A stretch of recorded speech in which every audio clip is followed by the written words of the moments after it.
Deputy Mattie McGrath, 3 minutes. Minister, following this week's budget, we will now have a spending of £14.6 billion on our health estimates for next year, and that's a huge increase, almost 20% of our total spending by this government of taxpayers' money. We have one of the highest health spending within the ratio in the OECD area, but we continue to have some of the worst health outcomes. And I want to acknowledge, first of all, that there are many, on a daily basis, excellent outcomes and very good practices going on in our hospitals. But we have huge issues, and you're an experienced minister, and I'm sure Minister Donoghue there, who was trying to divvy up the funding with Minister Noonan, understand, and it's a headache, and there was £500 million already added in October by Minister Harris, who I wish well in his post, and now it's 490 on top of it, almost £1 billion extra this year, on top of £1 billion extra last year. And our outcomes, there's no accountability, our outcomes aren't improving, unfortunately, at our A&Es especially. In my own hospital in St Joseph's in Clonmel, now called South Tipperary General, it's a small hospital by national standards or comparisons, and we have consistently 30 or more patients on trolleys every day. And the pressure that the staff are under there, frontline staff, is enormous. And at the same time, when we did an agreement, Minister Noonan actually did it back a long time ago, to amalgamate and to move to Clonmel, we upgraded Our Ladies in Cashel to a magnificent state-of-the-art facility, spent 20 million on it, and it lies idle. No lights on it, the doors closed, other than some small activities during the day. It makes no sense. And why is it then that our citizens have to beg for home help?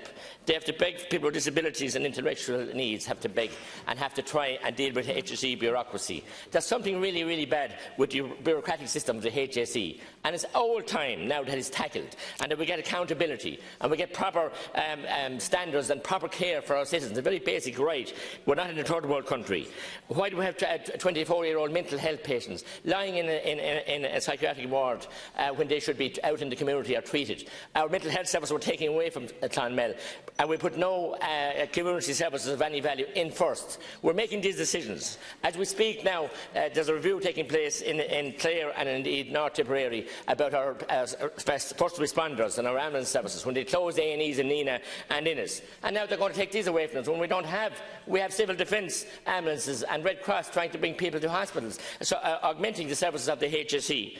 I'm asking you, Minister, and your minority government, and you're an experienced minister, with your colleagues, to deal with the HSE, to deal with the layers of management. We have 30–35% more managers now in the HSE than we had in 2007, right at the beginning of our crisis and all the suffering that went on. And we have terrible outcomes, and we have scandals like we had recently with the drug payments overcharging by a company who just paid it back and there was nobody held accountable. We need accountability in the HSE. I'm demanding that this government do it, because the people want accountability. They're not getting it. There's too many issues on a daily basis. People waiting for, as I said, orthodontic treatment and everything else, and there's no proper accountability or transparency. Minister, 3 minutes to you as well. Well, first of all, I think I'd like to say, compliment the effort of people who are working at the front line in the health service. It has been a very difficult number of years for them. We've had almost a lost decade in terms of investment in the health service, when we would have been building capacity in key areas, and that hasn't been possible. But despite that, and despite a near 10% reduction in the number of people working in the health service, I know from looking at the stats that there was a 20% increase in the number of patients treated in A&E, and there was a substantial similar increase in the number of procedures carried out. So our hospitals and our care services are delivering. But we do have to continue to invest, and there are gaps. And I think Minister Harris has been clear that there are gaps. But this year, for the first time ever, he will bring the budget of the HSE in on target. He will do that next year. And as Minister Paschal Donoghue said in his budget speech, there is going to be very close scrutiny of the way in which spending is being rolled out, with a precise eye to the sort of issues that you are looking about, waiting times and experiences of patients at the front line.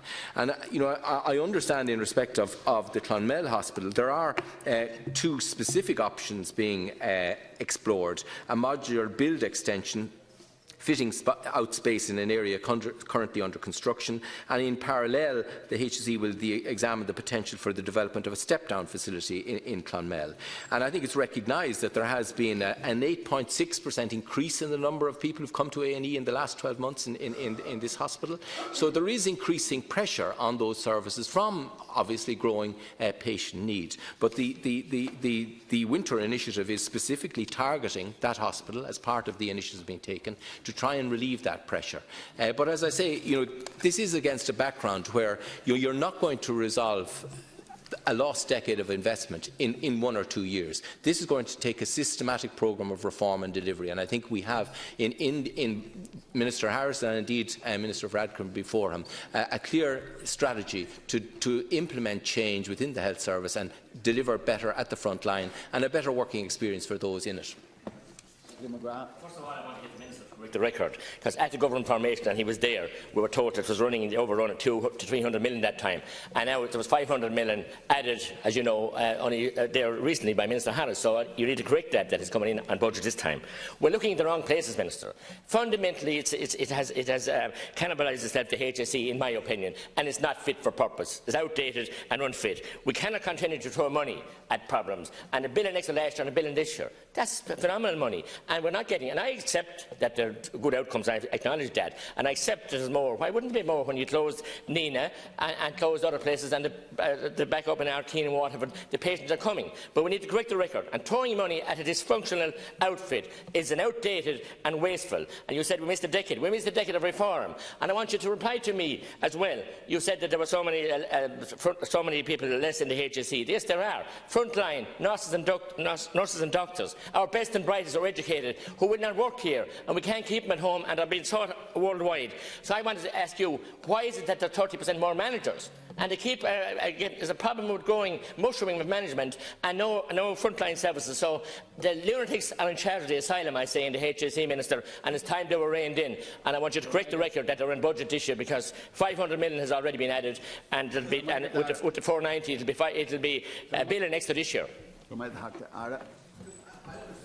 That the budget will come in on target. But we'll wait and see the end of the year. And I think I understand also that the provision being made this year, which is a 900 million increase, will allow the HSE to develop a service plan that will soon be available to members that will show significant improvement in service right across the board. And it's one that will be monitored very closely to make sure it too comes in on budget and delivers the improvements.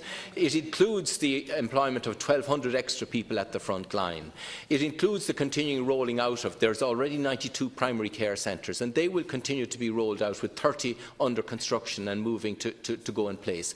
And that's the sort of long-term reform that will take the pressure off the hospital, see more patients treated within their own community, have more access to home care support, the sort of environment that people want to be treated in. So, there is a real direction of reform here, but I think it will take time. But I agree with the Deputy. We have to monitor carefully that the money we put in delivers the results. And I think you could see from both the Minister for Health and the Minister for Public Expenditure and Reform a very clear commitment that monitoring will occur in the course of the next 12 months, and we will expect to see value for the money that we are asking the taxpayer to put in.